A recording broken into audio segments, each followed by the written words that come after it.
Welcome to another episode of My Weird Prompts, an AI-generated podcast featuring the random prompts of Daniel Rosehill as answered by a revolving cast of friendly AI characters. Join us for deep dives into AI, technology, and whatever other random thing Daniel finds fascinating today. Subscribe on Spotify or your favorite podcatcher. Now, today's episode. This episode was generated using artificial intelligence. Please verify facts. Hey, Herman and Corn. So I mentioned in a recent episode that my home server was out of action for 2 weeks. And, I'm trying to avoid self-hosting things in general, not just these days, but for a while. But sometimes it does make sense. Home Assistant is one service that was on my home server. And the second one was the second service that I found incredibly valuable is a tool called Homebox. It's an inventory manager system, open source. Brilliant project. And I got into it because I guess like many folks who are into tech or maybe cars or whatever you like tinkering with, you end up with a lot of parts. And I've tried to really be much more mindful about what kind of parts I keep and buy and stock and avoid duplicates, but it just got way too hard to remember exactly, do I have already a VGA to DVI adapter? Do I have a male to female mini to micro HDMI? And eventually it got to the point where it was literally easier for me to just order a $1 part from AliExpress than it was to search for 30 minutes to find a cable among 20 boxes, literally a needle in a haystack. So that was when I decided that I actually wanted to set up an inventory system for my home. And Homebox plugs that gap between these big, clunky, very powerful, but very complicated ERP-style systems used in warehouses and things that your average home user can actually use, even if it is a lot of work. So I initially started out with QR codes, printing, got a label printer, stuck those on the boxes. And after about a year, I found that they actually tended to not hold up all that well. Some were already kind of half delaminated, sun damaged, the rest of it. So I actually moved over to NFC and picked up an NFC writer and began using NFC tags to put those on boxes and to put them on items. Like, for example, I might stick one on the back of a keyboard that I use for system recovery, and then I just tap that to my phone and it tells me to put it back in a certain box, and therefore I know that when I next need it, it's in that box. That's essentially the system. Now, I have a couple of questions about NFC. We know that when we store data cold, it has a tendency to have bit rot. Bit rot meaning that data, when it's not live, it's not in a powered storage format. In the context of hard drives, it tends to lose its magnetic polarity. And in the context of other forms of storage, every type of storage has its unique reason. The bit rot is a thing, and that's why optical media actually is often the savior for archival, because those pits in CDs can actually hold up fairly well. So sometimes it's actually the more modern and fast form of storages are the most vulnerable to bit rot. But for NFC, I've always wondered, because if we want these tags to hold up for 10 or 20 years in an inventory system, we do have to think about stuff like deprecation and bit rot. So the tags I'm using are NTAG 2 and 3. And I'm wondering what the deprecation art looks like for these types of NFC tags, because these ones are pretty cheap in bulk. That's why I use them, really, because it can get very expensive otherwise. But I do wonder, is that going to be readable in however many years I need it to? Question number 2 is NFC technology itself, because I think like QR codes, it's a deceptively, it seems like something very new and cutting edge that we're seeing in contactless payments and the rest of it, but it's actually it's older than you think. And again, I do wonder, for all these new tech, especially when you're doing something like, putting thousands or hundreds of these things down in your home, it's a significant undertaking. I don't regret it. When we didn't have our home server, my wife and I were kind of lost. She's become a reluctant fan of Homebox. I think she probably thought I was gone a bit crazy when I started it, but she's actually started using it and finds it really useful. So even my less tech friends have become complimentary. Have said very complimentary things about Homebox. But My question is really, I mean, QR codes have that advantage for inventory that they're going to, all you need is to be able to read them. I just need to rescue the leisure here. But with NFC, I do wonder about the bitrot problem and the deprecation arc that threatens all new technologies.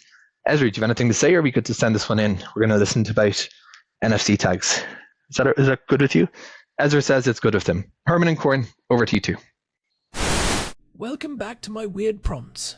I'm Corn, and I'm sitting here in our living room in Jerusalem with my brother, the man who probably has more tabs open in his brain than a Chrome browser on a high-end workstation. Herman Poppleberry, at your service. And you're not wrong, Corn. My brain is currently a chaotic library of technical specifications and historical footnotes. But today, we're diving into something that hits very close to home, literally. Our housemate Daniel sent us a prompt about his home inventory system. Yeah, Daniel's been on this mission to organize the chaos of his tech collection. If you've ever seen his stash of cables and spare parts, you know it's basically a museum of electronics from the last 2 decades. He's been using this open source tool called Homebox, and he's moved from QR codes to NFC tags, but he's worried about the long term. He's asking about bitrot and whether these tags will even work in 10 or 20 years. It's a fantastic question because it touches on the intersection of physical durability and digital longevity.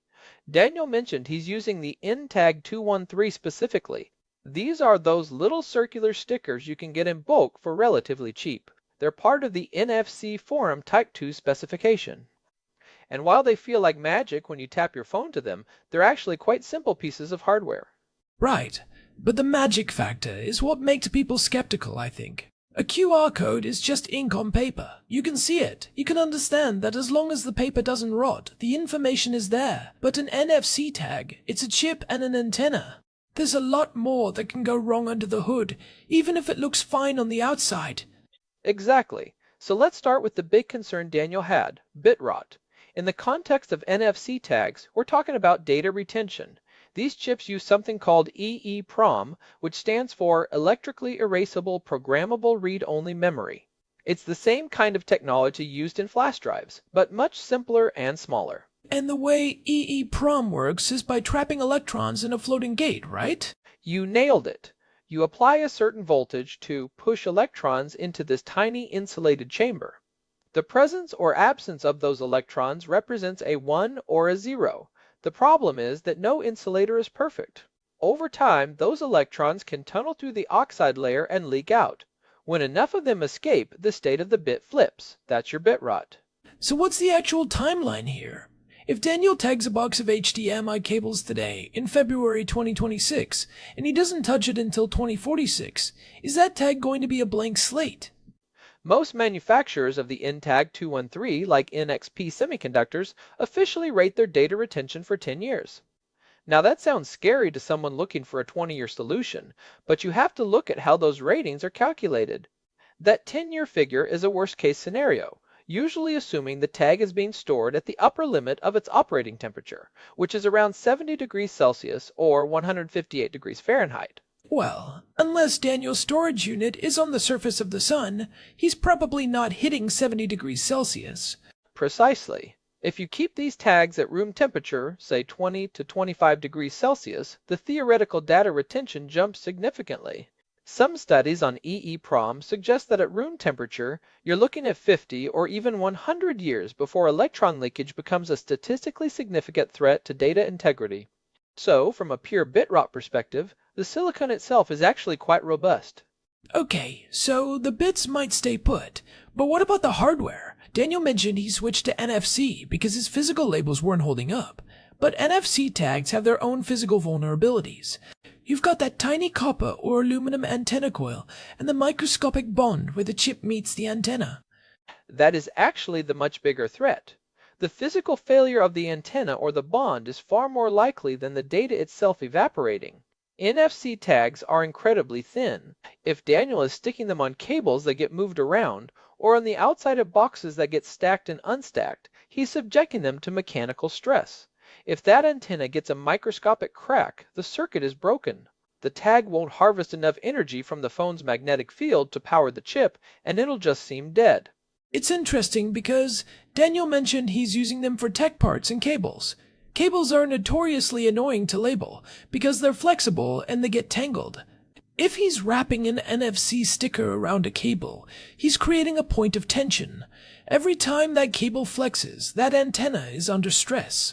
That's a great point. For cables, he'd be better off using those specialized NFC cable ties or hang tags rather than the stickers. But even with stickers, the environment matters.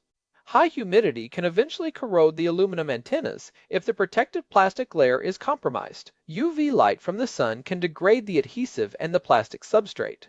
If he's got these in a dark, climate-controlled room in a basement in Jerusalem, they'll probably outlive us. If they're in a shed in the desert, different story. Let's talk about the sustainability part of his question. He's comparing this to traditional methods like QR codes. One of the things I love about QR codes is that they are technologically flat. You just need a camera and some software that understands the geometry. With NFC, you need a very specific radio frequency, a specific protocol, and a chip that still responds. Are we worried about the deprecation of the NFC standard itself over the next 20 years? This is where we have to look at historical patterns. NFC is based on RFID technology that has been around since the late 20th century. Specifically, the NTAG 213 uses the ISO 14443 Type A standard. This is the same underlying tech used in credit cards, passports, and transit cards all over the world. Right, so the installed base is massive. Billions of devices. Exactly. When a technology becomes that deeply embedded in global infrastructure, it becomes very hard to kill. Think about barcodes. The Universal Product Code was first scanned in 1974, and it's still the global standard 50 years later. Even as we've moved to more advanced systems, we maintain backward compatibility because the cost of replacing every scanner in every grocery store is too high. I suspect NFC will be the same. Even if NFC 2.0 comes out in 10 years, your phone in 2040 will almost certainly still have a legacy radio mode to read these older tags. That's a fair point, but there's a different kind of software, deprecation, that Daniel should be thinking about. He's using Homebox. The NFC tag itself doesn't actually store the inventory data. It just stores a URL or a unique ID string.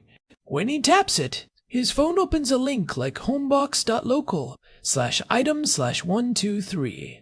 And that is the single point of failure. If Daniel's home server dies, or if he moves away from Homebox to a different system, those NFC tags become useless pointers to a destination that doesn't exist anymore. Right. It's like having a perfectly preserved library, but all the call numbers on the books point to shelves that have been burned down. This is actually where QR codes might have a slight advantage, or at least a different profile. You can print a QR code that has the actual text of what's in the box encoded directly into it. Box 42, 3 VGA cables, 1 power supply. You don't even need a database to know what's in there. You could do that with NFC too, but the NTAG 213 only has 144 bytes of usable memory. That's barely enough for a short sentence. You're basically forced into the pointer model. So the sustainability of Daniel's system isn't really about the bit rot of the tag. It's about the sustainability of his database and his naming convention. So if he wants this to work in 20 years, he needs a strategy that goes beyond just buying good tags. He needs a data-first mindset. Herman, if you were Daniel, how would you future-proof this? First, I'd make sure the data on the tag is as dumb and universal as possible. Instead of a proprietary URL that might change, I'd encode a simple, unique serial number, something like DAN001. Then, in his database, he maps that serial number to the item. If he switches from Homebox to a different inventory manager in 10 years, he just has to import that mapping table. He doesn't have to rewrite 1,000 tags. That's smart. It's an abstraction layer for his physical objects. But what about the tags themselves? He's worried about them not holding up. I'd suggest a hybrid approach. This is something we see in high-end archival and industrial settings. You don't rely on just one technology. If I were Daniel, I'd print a small, high-quality thermal label that has a human-readable ID and a QR code, and then I'd place the NFC tag under that label or inside the box. Oh, I see. So the NFC tag is for convenience, the tap-and-go workflow for when he's busy organizing. But the printed label is the cold storage backup. If the chip fails in 15 years, he can still look at the box and see item 001 and type it in manually. Exactly. Redundancy is the soul of longevity. And he should also think about the quality of the tags. He mentioned he's using the N tag 213 because they're cheap in bulk. That's fine for most things, but for his forever boxes, the stuff he really wants to track for decades, he might want to look into ruggedized tags. You can get NFC tags encased in epoxy or even embedded in hard plastic discs. They're much harder to break than a simple sticker. It's funny we're talking about all this high-tech stuff, but it reminds me of how museums handle things. They use acid-free paper and specific types of ink because they know that regular stuff degrades. Daniel is basically becoming the curator of his own personal tech museum. He really is, and the bit rot thing is fascinating because it's so invisible. You won't know a tag has failed until the moment you need it. Which brings up another point, maintenance. If you really want a system to last 20 years, you can't just set it and forget it. You have to do data scrubbing for your physical world. You mean like, once a year he should walk around with his phone and tap everything just to make sure it still works? Honestly, yes. It sounds tedious, but if this inventory is important to him, a quick integrity check every year or two would catch failing tags before they become a problem. And since he's using Homebox, he could probably even automate a report that shows which tags haven't been seen in a while. I like that. It's like a health check for your house. But let's go back to the NFC versus QR comparison for a second. Daniel mentioned that the physical labels weren't holding up. I'm guessing he was using a standard inkjet or laser printer? Likely, and that's a common mistake. Standard printer ink is often water-soluble or fades under UV light. If he wants a QR code that lasts 20 years, he needs a thermal transfer printer with resin-based ribbon. Those labels are practically indestructible. They're used in automotive engine bays and outdoor utility poles. So, the failure of QR codes, in his experience, might just be a failure of the medium, not the technology itself. It's interesting how we blame the standard when it's often just the implementation. That's a classic engineering trap.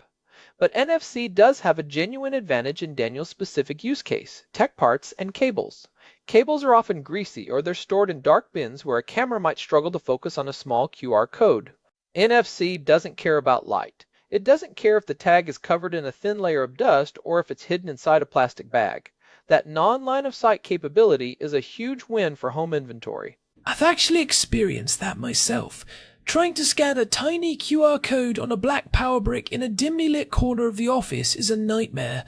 You're there for a minute trying to get the focus right, while a tap takes half a second. Exactly. So for the sustainability of his own sanity, NFC is the winner. But for the sustainability of the information, he needs that redundancy. I want to touch on something Daniel mentioned in his prompt. He's trying to avoid self-hosting things in general because it's a lot of work, but Homebox is one of the exceptions. This is a crucial point for long-term reliability. If the software is abandoned, the whole system collapses, regardless of the tags. This is why open source is so important for this kind of project. Because Homebox is open source, even if the original developer stops working on it, the code exists. Daniel can keep his instance running in a Docker container for as long as he has hardware that can run it. And even if he wants to move on, the database is usually just a simple SQLite file or a JSON export. He owns his data. That's the real bit rot he should worry about, the software rot. If he was using a proprietary smart inventory cloud service, he'd be at the mercy of that company staying in business. In 20 years, there's a 99% chance a random startup will be gone. But a SQLite database will still be able to read those in 2046. Absolutely. The bit rot of the tags is a physics problem. The rot of the service is a business problem. Daniel has solved the business problem by choosing Homebox. Now he just needs to solve the physics problem with a bit of redundancy. So, to summarize the advice for Daniel, the NTAD 213 is actually quite durable in terms of data retention, likely lasting way beyond the 10-year rating if kept at room temperature. The real danger is physical damage to the antenna, or the bond between the chip and the coil. Right? And to mitigate that, use rugged tags for high-value items. Avoid putting stickers on high-flex areas like the middle of a cable, and most importantly, use a hybrid system. A simple human-readable ID on a high-quality label paired with the NFC tag gives you the best of both worlds. Convenience today and recoverability in 20 years. It's a bit like having a digital twin for your physical junk. I mean, tech parts. Sorry, Daniel. I know they're precious. You know, it's funny we're talking about this today. I was just reading a paper about long-lived RFID systems used in nuclear waste storage. They're designing tags meant to be readable for centuries. Obviously, that's overkill for a VGA to DVI adapter, but the principles are the same: simple silicon, robust shielding, and standardized protocols. Wait, really? Centuries? How do they deal with the electron leakage in the EEPROM for that long? They actually don't use EEPROM for the really long-term stuff. They use masked ROM, where the data is literally hardwired into the silicon during manufacturing. You can't change the data, but it also can't leak out. It's basically a microscopic version of a punch card. That's incredible. Imagine Daniel ordering custom manufactured masked ROM NFC tags for every single one of his USB cables. I think that might be where his wife finally draws the line, Corn. He mentioned she's a reluctant fan of Homebox. Let's not push her over the edge. Fair enough. But honestly, it's great to see people taking this kind of personal infrastructure seriously. We spend so much time organizing our digital files, backups, cloud storage, naming conventions, but our physical lives are often a complete mess. Daniel is applying DevOps principles to his closet. It's the only way to survive the peak stuff era. If you don't know you have that adapter, you're going to buy another one on AliExpress for $1, like he said, and then you have two. And then the cycle continues until your house is just one giant bin of maybe useful electronics. I've been there. We've all been there. I think I have a drawer that's basically a mass grave for micro USB cables. Exactly. And the weird thing about Daniel's prompt, and the reason it fits our show so well, is that it's about the friction between the digital and the physical. We want the physical world to be as searchable and indexable as Google, but the physical world has this annoying habit of decaying and breaking and hiding under the sofa. NFC is the bridge. It's not a perfect bridge, but with a little bit of engineering foresight, it's a pretty sturdy one. It really is. And for those of you listening who are thinking about starting your own inventory project, don't let the fear of bit rot stop you. The benefits of being organized today far outweigh the small risk of a tag failing in a decade. Just keep your database backed up. That's the golden rule. Back up your database, and maybe leave a review for My Weird Prompts while you're at it. If you've been enjoying these deep dives into the technical weeds with us, a rating on Spotify or your favorite podcast app really helps other people find the show. It really does. We love seeing the community grow, especially when we get prompts like this that let us geek out on things like electron tunneling and thermal transfer printing.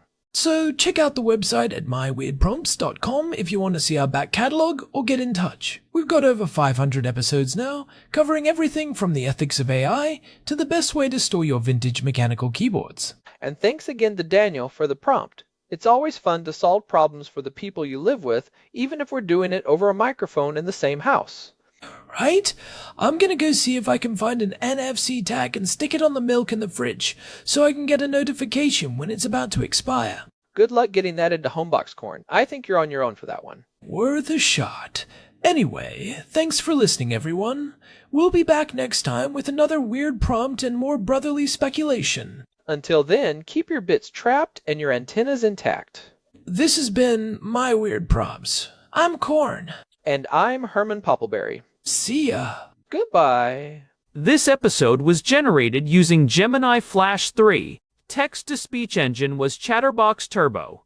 Thanks for listening to another episode of My Weird Prompts, an AI-generated podcast featuring Daniel Rosehill's AI prompts, as answered by a revolving cast of friendly AI characters including me, Cornelius the Sloth. Subscribe on Spotify or visit myweirdprompts.com.